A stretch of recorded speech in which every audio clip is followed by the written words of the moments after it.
Krećemo sa prvim panelom. Moj prijatelj je Petar Štefanić ovdje, ti ćeš biti moderator, predstavit ćeš goste, ja ću samo ovako jedan kratak uvod napraviti. Dakle, pričamo o hrvatskoj IT industriji.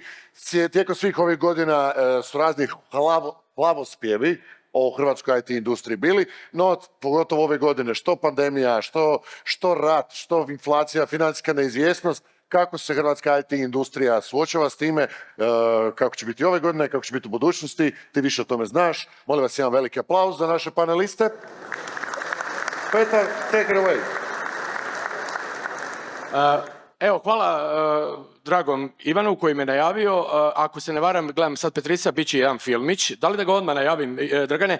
Dakle, sve ovo što je Ivan sažao će se još na ljepši način u produkciji Baga sažeti u jednom kratkom filmiću koji će nam biti uvod ovo o čemu ćemo pričati, pa idemo na film, pa onda se vraćamo natrag na panel.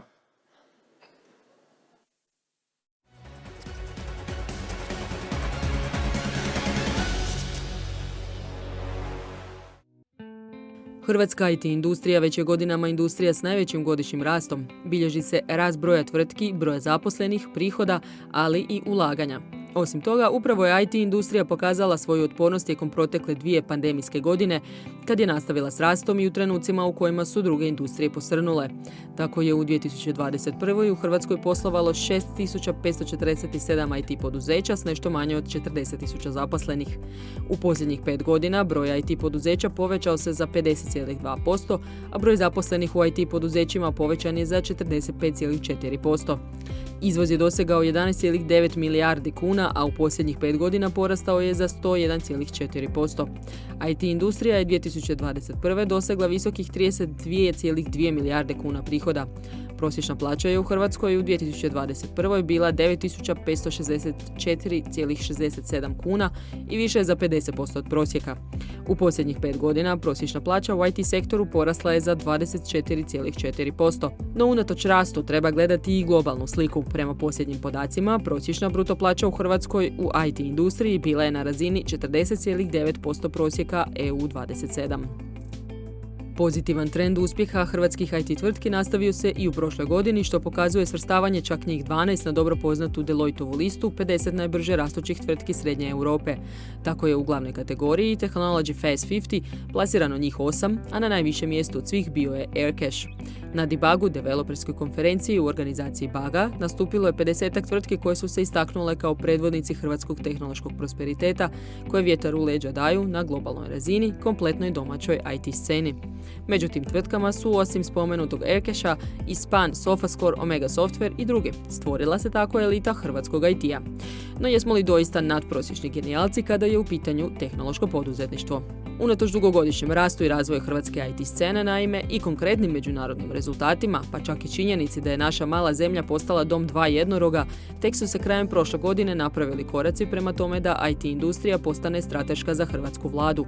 Objavljena je S3 strategija u kojoj će proizvodni dio IT-a postati nova vertikala. Točnije, uz postojećih 5, predložena je i vertikala digitalnih proizvoda i platformi.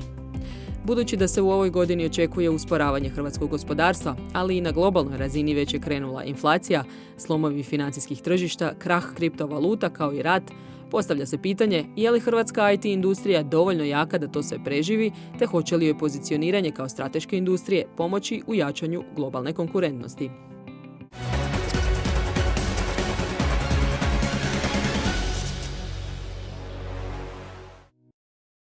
Evo nas natrag ne u studiju, nego kako se to kaže, natrag na panelu. Čuli smo sve u detalje. Dakle, hrvatski IT je godinama odličan, godinama je konkurentan. Svake godine se nađemo na ovakvom ili sličnom skupu. Time zahvaljujem Draganu Petricu što mi je omogućio da pričamo o ovom jednom uspješnom sektoru svake godine sa vrlo uspješnim ljudima, ali ove godine ćemo vidjeti hoće li se nešto mijenjati.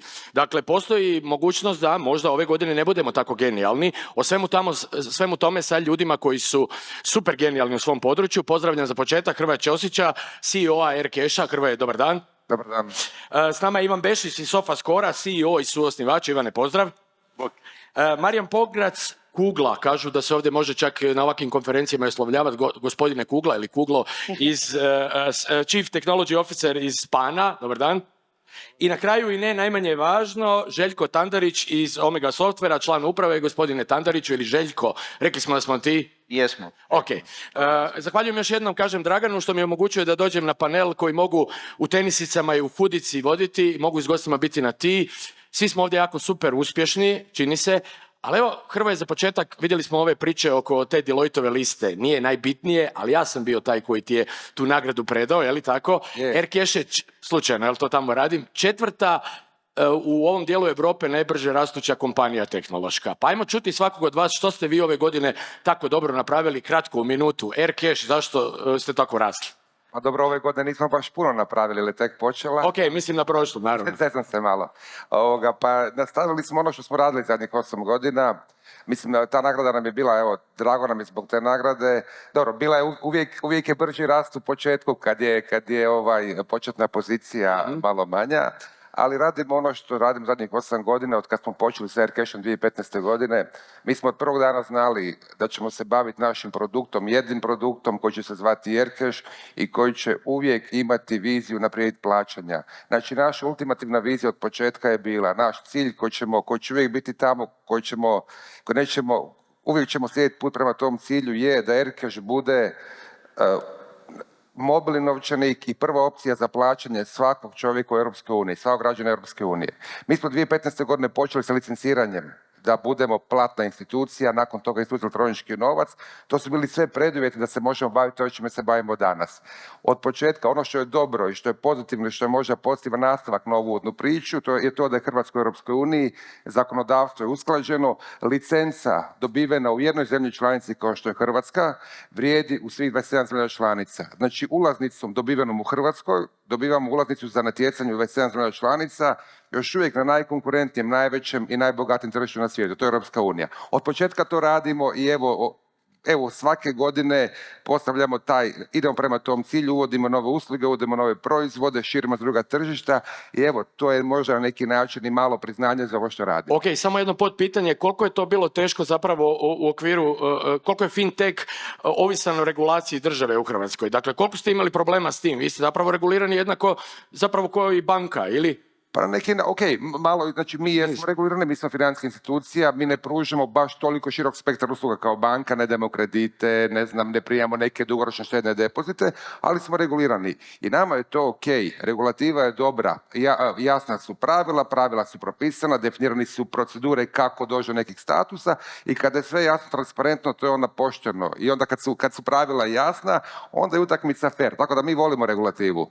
Korektna, naš regulator je Hrvatska narodna banka, vrlo korektno obavljaju svoj postupak, strogi ali pravedni. Evo, zbog vas moram na svom kiosku, ako hoću kupiti maramice, čekat red 10 minuta, jer klinci se Erkesha skidaju za sendvič, stalno novce da kupe sendvič u dućanu. Baš je gužva na kiosku od kad se Erkesha Neka djeca jedu, trebaju djeca jedu.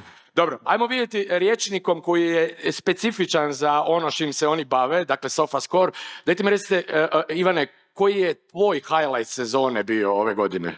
Pa naš highlight je definitivno bila suradnja sa Lukom Modrićem, potpuno novi branding, potpuno novi logotip i ono što sam ja ponosan što smo došli u 2022. na 200 zaposlenih i cijela organizacija je zapravo spremna na taj idući nekakav skok prema 300 ili više zaposlenih. Dobro, gdje je tu limit što se tiče broja zaposlenih? Jer pričat ćemo malo o zaposlenosti u IT sektoru. Vidimo tamo preko bare, što bi se reklo, su neki drugi trendovi.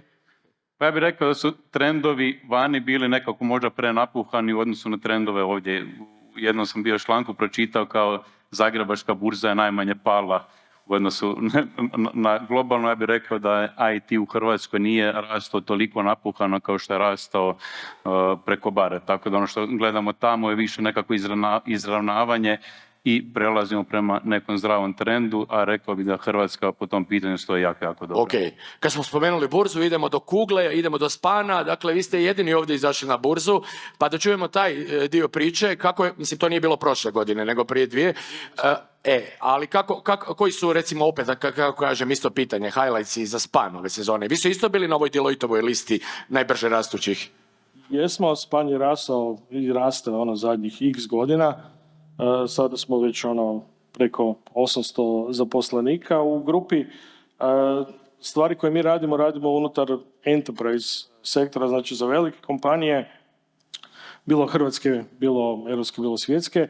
I tu je i sam prodajni ciklus puno duži jer te velike enterprise projekte ne dogovoriti u 2 dana, to je proces koji traje. Tako da cijeli ovaj rast je zapravo kontinuirani i zapošljavanja su kontinuirana da bi se to moglo napraviti. Naš glavni fokus je cloud i security te software development i to su stvari kroz koje mi smo najviše rasli. Ok, ali nešto izdvojiti iz prošle godine, recimo, ovako kako je Ivan izdvojio Pa Luku? prošle godine smo otvorili Spanov CKS, Centar za kibernetičku sigurnost, s obzirom da smatramo da u Hrvatskoj postoji veliki potencijal potreba za takvim ljudima, pa da pomognemo dizanju awarenessa, svijesti ljudi o tome i pomognemo u školovanju ljudi kako bi se lakše nosili s novim izazovima. Ok, idemo do Omega Softvera. Vas se Željko, tebe se Željko, odnosno firmu se ovih dana, mislim, ne mogu pobjeći od toga, spominjalo u jednom kontekstu u kojem nećemo. Dakle, u 23. godini je firma bila spominjana vezano za jednu političku priču, ali šta je bilo u prošloj godini, dakle, vezano za Omega Software, šta bi izdvojio? Pa evo, baš mi je drago biti u ovakvom društvu, osjećam se malo čudno, znači imamo 2 turbo uspješne firme koje guraju full fokus na vlastite produkte i Span ko integrator odozdola, ne. Mi smo oni koji radimo dosta sa državom, vas to još ne radite, ne? Pa evo i Hrvoje radi sa državom i gradom, vjerojatno. Vi morate pregovarati i sa gradskim institucijama vezano za parking, za plaćanje parkinga. Tako je, da. Jel? To nije baš dobro, vraćamo se na to, ok? Biće, ali evo, netko i to treba raditi, znači naša država treba ići naprijed, htjeli mi to ili ne, i htjeli ona to ili ne, ići će naprijed, netko to mora. Ali vam drago, recimo, što radite s državom, dakle, iz IT sektora, ili je to otežavajući faktor? Uvijek smo malo skeptični prema IT sektoru i državnim, recimo, angažmanima. I to je jedno i drugo. Dakle, država treba napredovati. Neko joj to treba omogućiti. Raditi sa državom je malo drukčije nego raditi u privatnom sektoru, zato što motiv kad radite s privatnikom, to su njegovi novci, njegov cilj, njegov motiv i on gazi i ide do kraja. A kad radite projekte u državi, to je toliko kompleksni organizam kad ga gledam nevjerovatno da morate rješavati koje kakve izazove putem kojih možda u drugim branšama nema. Sve mi je jasno, radio sam na HRT-u.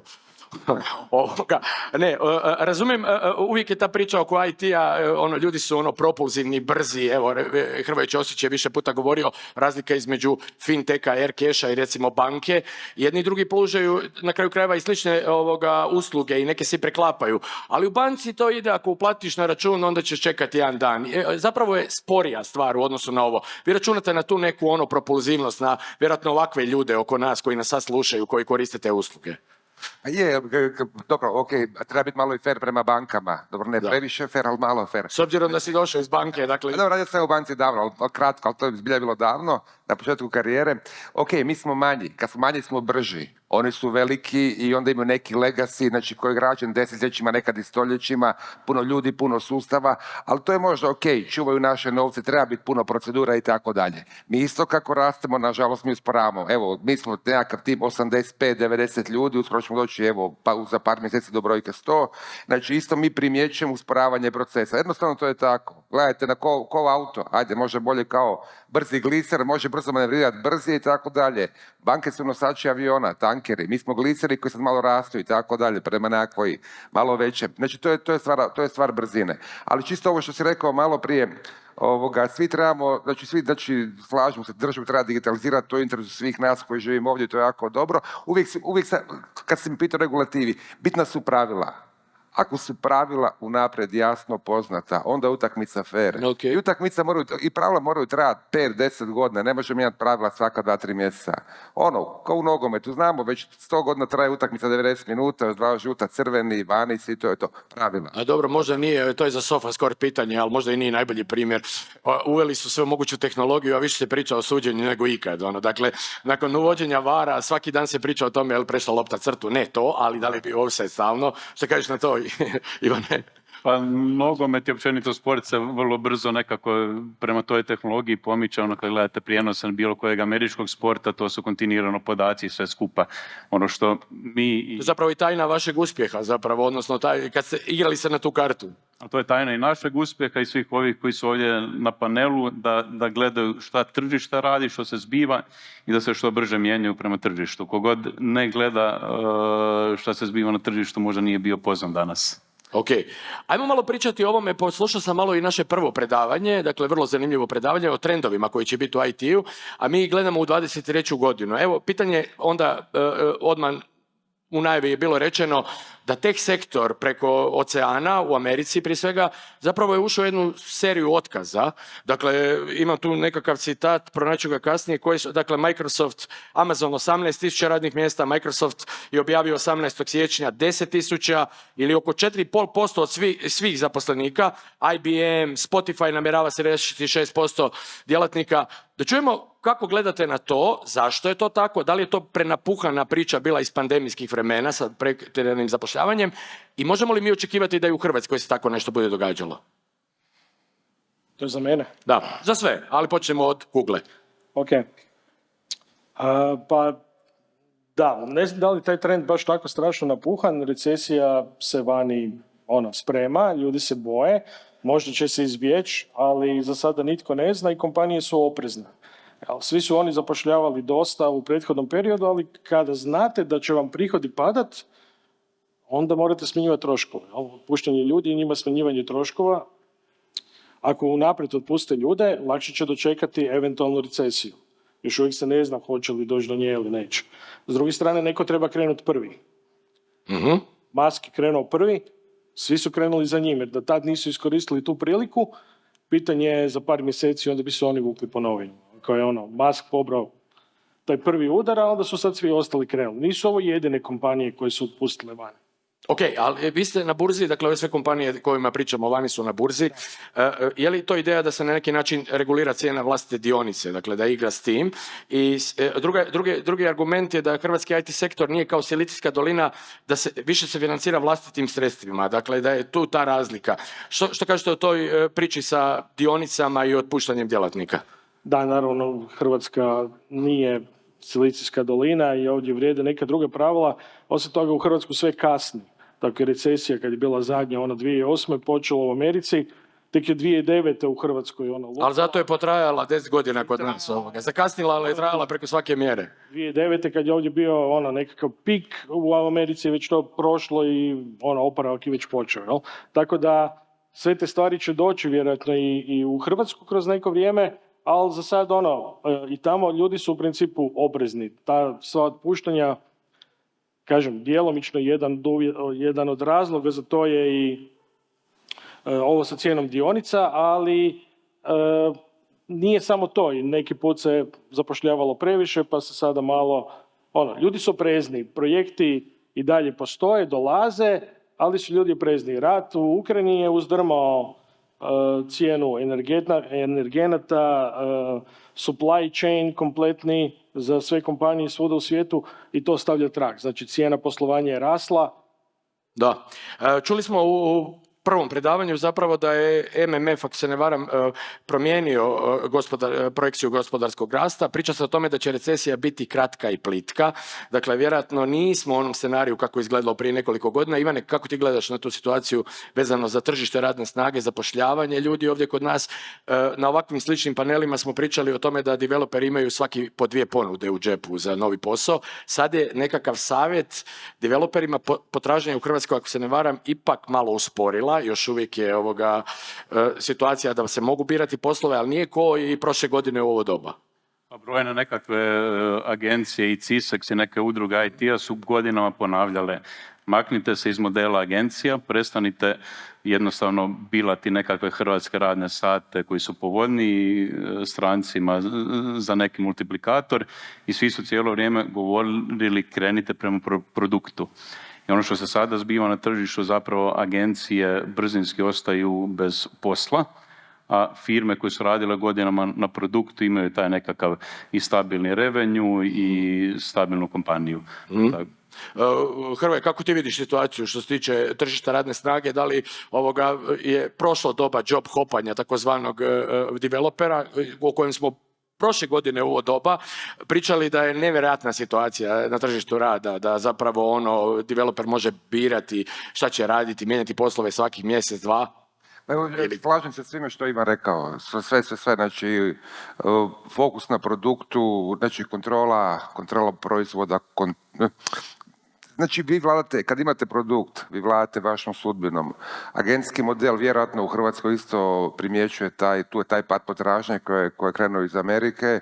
Vjerojatno će se on to reflektirati malo kasnije, ovo što si rekao, i nekim i smanjenom potražnjom developerima i u Hrvatskoj. Mi uvijek malo kasnimo, ali doći, to je vjerojatno proces koji dođe kod nas. Mislim da se ne primijeti još, ali da će se primijetiti, da je to nešto što će se osjetiti sigurno ove godine. Mislim da imam podatak da je sad u ovom trenutku u odnosu na vrhunac prošle godine za 50% u Hrvatskoj već potražnja za developerima oslabila, da tako kažem. Oslabila? Da. Pa moguće, čuj ga, znači u Americi, znači te velike kompanije... Znači govorim u sadašnjoj situaciji u odnosu na vrhunac prošle godine, recimo takva je nekakva uspjeh. Vjerojatno će ići, znači ove velike kompanije što se navaju su brzo reagirali, njihovi bordovi su brzo reagirali, pustili su ljude da pokažu svojim investitorima da vode računa o mogućoj recesiji. Znači u Americi ima viška, znači developera, mislim viška, znači povećava se ponuda developera, potražnja pada, manje ima venture kapitala, visoke su kamatne stope, ima drugih opcija, to je normalno, znači taj proces će doći kod nas. Vjerojatno, znači pašće potražnja za ljudima koji sudjeluju putem agencija u stvaranju nekih novih produkata van Hrvatske i automatski će vjerojatno doći do određenog pada potražnje. Mislim da je pretenciozno da će biti sad nekih oko nas otkaza, mislim da ne smo mali, malo je ljudi u tom biznisu, znači malo je ljudi u našem tehnološkom svijetu, ali da će usporiti potražnja, mislim da da. Da. Isto je projekcija da nikakav veliki boom sa otkazima se neće događati na hrvatskom tržištu. Dakle, nije realno, apsolutno nije realno. Evo, pitat ćemo još i Željka odgovor na isto pitanje. Samo dugujem jednu stvar koja mi je ostala, obećao sam je Petricu. Pitanja bfs.bug.hr, možete postavljati pitanje na toj adresi. Mi ćemo ih ovdje pročitati ukoliko bude ih i zanimljivih. Željko, isto pitanje vezano za tržište radne snage, trendovi. Pa evo, ja mislim da se kod nas potražnja neće bitno smanjiti, narast će ponuda. Zato što, ovo što su kolege rekli, znači ljudi će se iz Eldorada Amerike vratiti u stvarnost u Hrvatsku i ponudit će svoje usluge tu, tako da ćemo možda mi malo lakše disati jer ćemo imati veći pool iz kojeg ćemo moći birati suradnike i mislim, to je dobro, ja mislim. Trebamo ljude natrag. Je u Americi lijepo, ali nikad nisam ubrao taj gerilski način angažmana ljudi gdje uzmeš nekoga, uzmeš ga na 6 mjeseci, čovjek napravi to kaj si ga platio i ide on dalje, ideš ti dalje, projekt nekome ostaje, koga nastavlja raditi, nemam pojma. To je tako da čudi me, negdje to mora puknuti, jer sustavi koje gradimo su veliki, složeni. Ne mreš na takvim projektima mijenjati ljude svaka 3 mjeseca, zato kaj sad si našao ovog u Kini, sad ćeš ovog iz Bangladeša uzeti. To mora biti neki dugoročni angažman čovjeka da napravi nešto komplicirano. Jel? Tako da mislim da će se to u nekom trenutku morat vratiti na to da će najkvalitetniji ljudi morat biti ili htjeti se dugotrajno vezati za neke takve projekte, a mi ćemo ih morat privući. Evo imamo reakciju iz Pana na ovo. Da, mislim, slažem se sa kolegama, ovaj dio sa agencijskim modelom, iako je dugo vremena dobro funkcionirao, zapravo je problem gdje to znanje ostaje. Vi kad imate produkt i držite znanje unutar tog tima koji se bavi tim produktom, ili kada se bavite ovim enterprise businessom gdje radite implementacije nekakve servisa i različitih proizvoda, usluga koje pružate, vi trebate to znanje in-house. U agencijskom modelu nemate toga, jel? Znači, to znanje negdje vani. Ako ste vi imali kompaniju koja samo prodaje ljude negdje, ta firma nema knowledge kod sebe zadržan. Knowledge je vrijednost.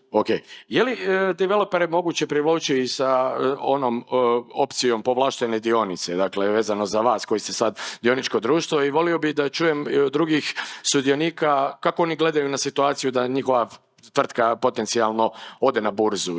Recimo, zašto bi htjeli ili ne bi htjeli? Pa ja mislim da je ovaj naš izlazak na burzu zapravo bio super stvar. I dalje smo zadržali kontrolu nad kompanijom, dobili smo svježi kapital, ali omogućili smo našim djelatnicima da dijele s nama i naš uspjeh i da učestvuju u tome. Zadovoljstvo koje se pokazalo na različitim internim razgovorima i analizama djelatnika koji su ušli u program ESOP-a i koji sudjeluju u vlasničkoj strukturi Spana je značajno poraslo i osjećaju da imaju puno veću kontrolu i da znaju za što rade. Tako da mislim da to je zapravo izvrstan model. Mi smo prvi u Hrvatskoj koji su to na taj način napravili. Nadamo se da će i druge tvrtke krenuti. Da čujemo onda kako oni gledaju na to, Hrvoje. Mislim, je li to nešto što je uopće u vizuri, je li to nešto blizu? Ma ne, nije blizu. Mogu reći da nije blizu. Ovo je super što je kolega rekao za znanje. Znanje je bitno. Znanje ostaje, znanje se razvija. Svi mi radimo razvoj i tako dalje i onda stvaramo znanje. Bitno da se znanje akumulira. To je dobro i za ukupno društvo, razvoj tehnologije u Hrvatskoj. Tako da evo, apsolutno se slažem sa ovom misli koju je kolega rekao. Burza, gledajte, čuj, jednog dana nije to isključeno. Burza je dobra. Burza je znači, jednostavno onda predstavljanje poslovnog modela, predstavljanje organizacije, biznisa, tehnologije, ali organizacije svijetu, ljudima koji su to već radili, investitorima koji su to desetljećima investirali u kompanije, svih sektora i tako dalje. To je učenje, to je stjecanje novog znanja, korporativnog znanja, upravljanja procesima, razvoja firme i tako dalje. Tako da je to apsolutno na neki način uvijek bi trebao biti neki logičan korak neke organizacije. Da li za godinu, 2, 5, 10, 20, 100, pa se više nikad ne dogodi, ali mislim da znači, burza je vjerojatno nekakvo najveće postignuće, ajmo reći, modernog gospodarskog uređenja 20. 21. stoljeća. Dakle, mislim da to je... To certifikat i pečat na uspjeh. Ali znači to date tisućama ljudi, milionima investitora, znači date transparentno pokaži što radite, onda se oni mogu pitati, mogu sudjelovati.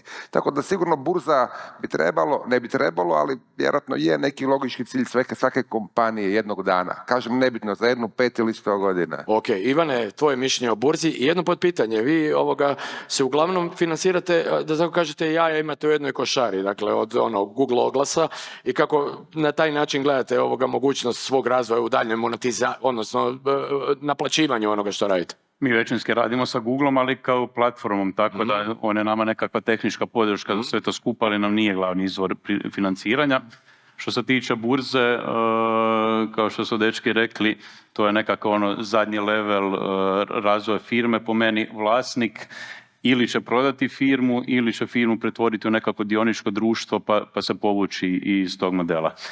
Zlatko i ja još uvijek nemamo smjer u kojem ćemo ići i bilo tu priča o tome između tebe i Zlatka, mislim. No, mi pričamo da nećemo prodati, ali jednog dana kad odemo više godina realno ili odlazak ili dioničko društvo da bi kompanija ostala kao takva, da ide prema istom smjeru. I bilo je tu priče o udjelima zaposlenicima. Mi smo sa ključnim ljudima u SOFI uspostavili i ESOP model i udjele u kompaniji. Da. Jedna od analiza kaže da idemo prema kraju trenda rasta plaća za developere također.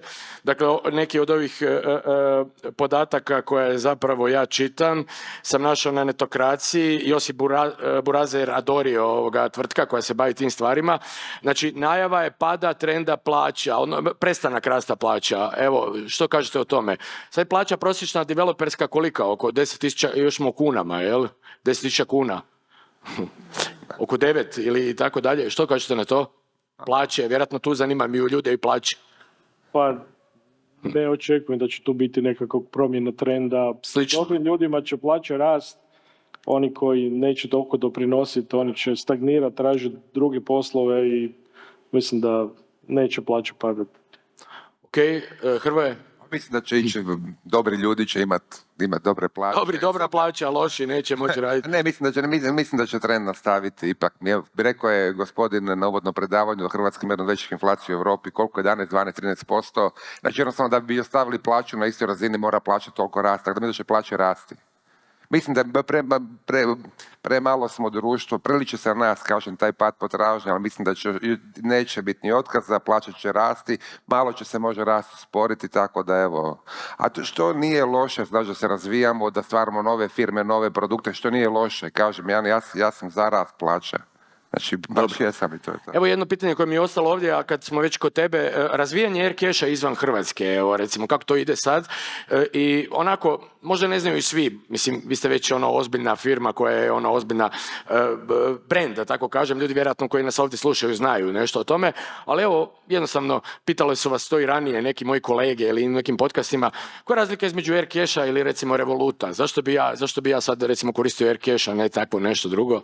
Pa dobro, zato što evo poznamo se, to je prvi, recimo i tako dalje, prvi razlog, dobri smo, evo drugi, a treći, glavni je ovoga, da smo bolji, znači mi smo prilagođeni, znači nama je cilj dati uslugu prilagođenu svakom tržištu. Mi to radimo u Hrvatskoj, stalno ćemo to pokušavati raditi u Hrvatskoj, to radimo sad u Sloveniji, Austriji, Njemačkoj, znači ove velike zemlje sjeverno od nas koji su vezane u Hrvatsku, iz kojih zemalja ljudi dolaze u Hrvatsku turizam, pa skidaju aplikaciju da plate parking, da plate cestarne, da plate karte za autobuse. Sad smo uveli, zapravo nismo još uvijek ćemo svima idući tjedan uslugu vinjeta, kupnje digitalnih vinjeta za Sloveniju, za Austriju, za Češku, za Mađarsku. Znači ljudi kad mi putujemo prema van, jednim klikom ćemo kupiti slovensku vinjetu, austrijsku vinjetu, mađarsku vinjetu, to ćemo ponuditi svima njima. Znači jednostavno dajemo, pokušavamo, napravili smo plaćanje računa u Hrvatskoj, Sloveniji, Austriji, Rumunjskoj. Znači jednostavno pokušavamo stvoriti jedan ekosustav usluga unutar aplikacije da osiguravamo da svaki korisnik može sve potrebe za plaćanje izvršiti putem Aircasha. To je naš cilj. Radimo tih nekoliko zemalja sjever od nas i, ajmo reći, istočno od nas.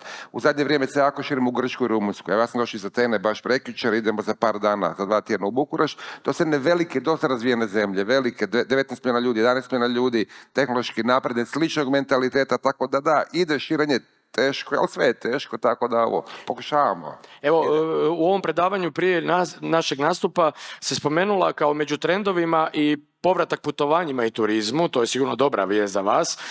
Ono što mi je zanimljivo, što bi Željka pitao, jedna stvar koja je isto spomenuta, otkazi nakon 17 godina jednim SMS-om u tvrtci, pričali smo o otkazima, malo mi je bilo to zanimljivo čuti da je prijatelj od našeg kino odgovornika, valjda mu je ispričao da je ili u Microsoftu ili ne znam u kojoj firmi je bilo, da je dobio tako nakon 17 godina vjernosti otkaz jednim SMS-om. Je li u Google bio? Dobro, ok.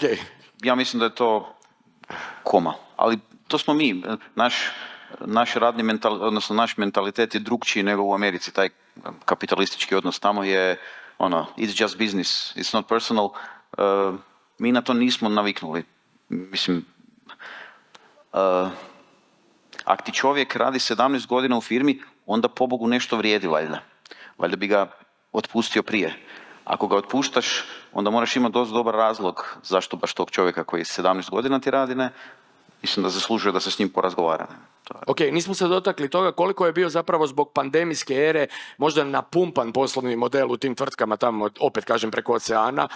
Dakle, to su bili godine, da tako kažem, fenomenalne za IT sektor. Ispalo je tako. Ja mislim da je bio napuhan, ali nisam baš stručan, ne znam detalje, ali mi se ovako promatraču sa strane čini da je u tom bilo puno hajpa koji u kriptu, ne. Svi smo ga gledali pred godinu dana, sad svi ga tak, više ne gledaš svoj wallet, jel? Da. Dobro, nije li isto tu najavljeno kripto kao također trend u idućoj godini također? Kad vidim, onda ću vjerovati. Ok. Dobro, idemo malo prema kraju. Zamolit ću ako netko ima pitanja, slobodno javi i da valjda ću ga uočiti u ovom mraku ili će mi neko upozoriti na to, ali ja ću ići onda malo prema kraju i prema nekoj projekciji da ovo sve sažmemo što smo pričali. Vjerojatno bi me i organizator Dragan Petric volio da je nešto izađe iz ovo kao poruka panela. Dakle, što će se događati zapravo u 2023. Kakva je vaša neka, da tako kažem, siže, nekakva skraćena vizija tržišta? Možete li onda umiriti ljude, neće biti pada plaća, neće biti smanjene potražnje za radnom snagom, neće biti otkaza. Pa ja bih što se tiče regije rekao upravo to, da mi u regiji nećemo vidjeti ono što se događa na zapadu, jer nismo rasli na to neki nezdravi način na koji je zapad rastao. Onda da se vrati malo i na pitanje plaća. Ja ne vidim trend da će se plaće smanjivati, ali vidim jednu promjenu između juniora i seniora. Po mojem nekom viđenju seniorima će nastaviti plaća rast ko u periodu koji je bio do sada, ali će se promijeniti rast plaća kod juniora. Ono što se događalo prethodnih godina, osoba izađe sa fakulteta sa vrlo malo znanja, sa vrlo malo soft skilla, nakon godinu dana promijeni kompaniju za plus neki iznos, u toj novoj kompaniji ne mora raditi soft skill, ne mora raditi puno na svom vlastitom znanju i nakon godinu dana ponovno promijeni kompaniju. Tako da ono što je bilo u nekom prethodnom periodu, plaće između juniora i seniora po meni nisu bile dovoljno različite. Tako da ne vidim trend da će plaće padati, ali smatram da će juniori ipak morat raditi prvenstveno na sebi. Ovdje među ovim savjetima i ovoj analizi sa netokracije zapravo kompanijama je savjet okretanje juniorima, dakle kao junior developerima. To je isto zanimljivo. Vi imate u Spanu jedan uspješan program prakse za studente informatike. Što kažete, dakle, i vaša neka završna poruka, misao za 23. Pa mislim da će doći okretanje prema mladim snagama jer i zbog kroničnog nedostatka radne snage nije toliko bitno da li je netko junior ili senior nego koliko želi ulagati u sebe, koliko je sposoban. Tako da zapravo mladi čovjek za nove tehnologije, a tehnologije se mijenjaju svaki par godina, dolaze nove stvari. Često puta vam senior koji ima 20 godina iskustva ili 17 godina iskustva možda više i nije toliko potreban, pa ga lakše otpustite. U Americi je ipak kapitalizam puno ozbiljniji nego što je to u Hrvatskoj, a s druge strane nemojmo zaboraviti da tamo je rad od doma postao svakodnevica, ljudi su preselili u druge države, što ćete ih sad zvati da doleti tamo 7 sati da leti, da dođe u ured da mu date otkaz, ali neki put im je vjerojatno, nemaju oni toliko social skillova, druženja i toga svega. A dobro, drugčije su i kulturološke situacije, da tako kažem, između ostalog i kad govorimo o kapitalizmu, to bi vjerojatno trebao biti pozitivan pojam za sve nas ovdje. Hrvoje, možemo li mi reći onda na kraju da taj naš IT sektor kojeg na ovim konferencijama redovito hvalimo, govorimo da je nevjerojatno propulzivan, ali ipak na kraju da ne otvaramo onu temu treba li sad tu država nešto još dalje uletiti sa nekakvom strateškom pričom oko toga, ili je najbolje ovako, da je on zapravo super se razvija zato što se država ne petlja s njim, jer znamo s čim god se ovdje država petljala da nije baš uspjelo. On raste zato što se država uopće ne miješa u njega, svake godine to naglasimo. Kako ti to gledaš? Pa da, treba pustiti. Treba, znači ispočetka što sam rekao, pravila, jasna pravila koja se ne mijenjaju, koja vrijede 50 godina, to je preduvjet da se stvaraju nove kompanije koje stvaraju nove produkte i nove usluge. Ono što bi država trebala napraviti, trebala bi se što brže digitalizirati, da svima nama, neovisno iz kojeg smo sektora, da omogući da koristimo javne servise na brz, jednostavan i digitalan način. Ne znam, od sve životne stvari, od upisa djece, vrtić, škola, sve što trebamo napraviti, da možemo napraviti, da se ugledamo na neke sjevernoeuropske zemlje, Finska, Estonija i tako dalje. To bi trebala biti zadaća države da isto to napravi na jedan dobar, pravilan, transparentan način. To je po meni. Tu se nešto čak i događa zapravo. Okej smo. Evo, nismo tako loši, malo se zna za to, ja bih rekao. Zapravo se loše reklamira cijela priča. Okej smo, sad to gledam kao Erkeš, gledam kao čovjek koji živi ovdje u Zagrebu, u Hrvatskoj. Okej smo, ali jednostavno treba malo pogledati, čak vi treba gledati bolje, nikad ne treba biti zadovoljan. Mislim, treba biti zadovoljan, ali nikad treba biti prezadovoljan. Treba gledati što rade neki bolji od nas, recimo Skandinavci i treba se gledati što oni rade, jednostavno probati ih stići. To je onda dobro, onda se automatski procesi pojednostavljuju, ljudi koji rade u tim nekim službama će morat potražiti neke nove izazove, riješit se pitanje, imat ćemo, znači, pojačati tržište radne snage, sve je to dobro, fali ljudi u tržištu rada, na ovaj način digitalizacija će povećati broj ljudi i tako dalje. Tako da mislim da je to neki put. Ovdje postaviti jasna pravila, se razvijaju firme koje će jednostavno stvarati produkte i prodavati ih po cijelom svijetu, a država kao takva treba svima nama koji živimo ovdje, svima u Hrvatskoj omogućiti da koristimo njene servise i usluge na brz, jednostavan i online digitalan način. Rekao si mi da si jučer malo zaružio, ali odlično ovoga si nastupio, dakle nije pala koncentracija. Reci mi, jel ti... Malo sam zaružio, nisam jako, malo. A reci mi, jel ti imaš negdje kad ideš van kao ono bankari imaju neki kodeks kako se mogu ponašati? Da li vi iz finteka možete imate neku regulaciju tog ne znam, na koji način, da li ste u poziciji bankara? Dakle, neki bankar vjerojatno se i ne može dopustiti možda da sad zalomi ili tako. Mi imamo pravilo, to znam da će se to riješiti, da će to mijenjati ove godine. Znači, mi radimo iz ureda, znači mi ne radimo od kuće, mi radimo iz ureda, ne vjerujemo u remote work, ne vjerujemo u stvaranje tima, ne vjerujemo u stvaranje neke kohezije, nekog timskog rada, a što je izuzetno bitno stvaranje proizvoda radići od kući. To vjerujem da će mijenjati ove godine, da će se mijenjati taj rad od kuće, da će ljudi raditi iz ureda i da će jednostavno, da ćemo se svi na taj način razvijati. Jel možemo reći da bi to mogao biti isto trend? Dakle, povratak tog standarda? Mislim da A ima puno ljudi koji smatraju da je rad od kuće produktivniji čak i da ima neke svoje prednosti, dakle, ne vidiš. Evo, ja osnovno ne vidim. Moram se ja složiti. Ja osnovno, znači, kad pričamo o nama, pričamo ono što radimo, znači u stvaranju proizvoda, u razvoju tehnologije i tako dalje, apsolutno ne vidim nijednu prednost u radu od kuće. Ok. Hvala vam za sada, evo samo da vidimo, molim jedan pljesak za moje paneliste koji su otvorili dosta zanimljivih tema. I sad rafalno otkucava ovdje minuta i 25, već povezali su dva predavanja naši slušatelji. Ako ima neko pitanje, molio bi, evo jedno pitanje, treći red od starta. Biće to popodne bolje, kad se popije koja piva, pitanja će samo letit, već su se naši gledatelji raskravili. Izvoli. Evo jedno pitanje za gospodina Ćosića prvenstveno, a i ostale paneliste. Rekli ste da država mora postaviti pravila koja su jasna i fiksna. Kako komentirate ovu najavu u vođenju poreza na ekstra profit, odnosno da će se više oporezivati firme koje rastu i koje imaju rastu prihodi? To nije najava, to se dogodilo. Ako mislimo na isto, to je ono što se dogodilo, evo, bio je tu gospodin Balen koji puno više zna o tome pa to nije okej. Pa ne možete vi promijeniti pravilo, mislim da je neko to lijepo rekao, pa ne možete vi promijeniti pravilo utakmice u 85. minuti. To se ne radi, to je to. Mislim da to, imamo izuzetnu krizu koja se nije dogodila u zadnjih 70 godina, energetska kriza, neko je puno zaradio i oni koji su na temelju neke geopolitičke krize, kad ljudi imaju, znači kad svi ljudi, 99% ljudi ima problema, neko je puno zaradio, da, treba to regulirati, ali na način da to jednostavno, da se kažnjavaju oni koji su najbolji bez nikakvih kriterija, to se ne radi. Evo, to po meni nije dobar put. Ovo vrlo otvoreno, to po meni nije dobro. Ok, dobio sam dva pitanja mailom. Jedan kao da smo preduhitrili, Hrvoje, ti i ja, oko rada doma, odnosno kod kuće, da će se tu mijenjati stvari, čuli smo neki argument. Drugo, što panelisti misle, u kojoj mjeri će se proširiti trend sa transparentnošću plaća u hrvatskom IT-u, te u kojem roku očekuju da će primanja u hrvatskom IT-u sustići prosjek zapadnog EU-a. Ima firmi kojima je to jedan od deklarativnih ciljeva. Dakle, činjenica da su plaće bolje nego u ostalim sektorima, ali još uvijek kaskaju za IT-em na zapadu. Kad mislite da bi moglo, Ivane, to nekako se uskladiti?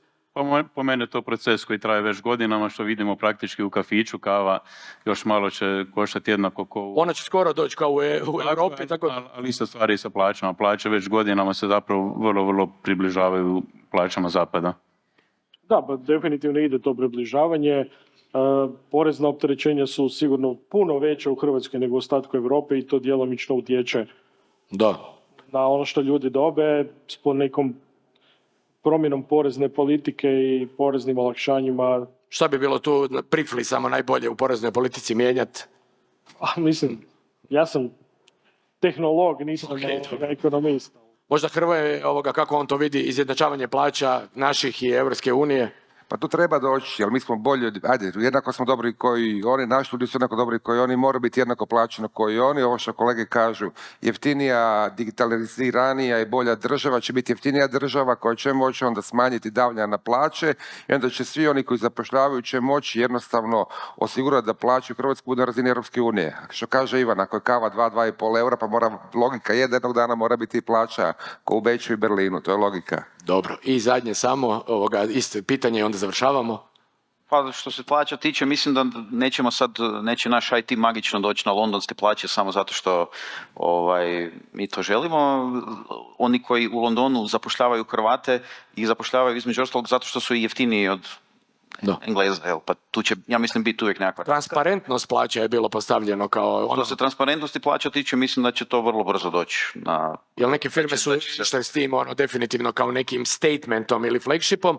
Ok, sad piše Time's Up, to bi bilo sve od nas, molim još jedno pljesak i to je bilo to, Ivan Šarić nastavlja. Hvala vam puno ekipa, bili ste super.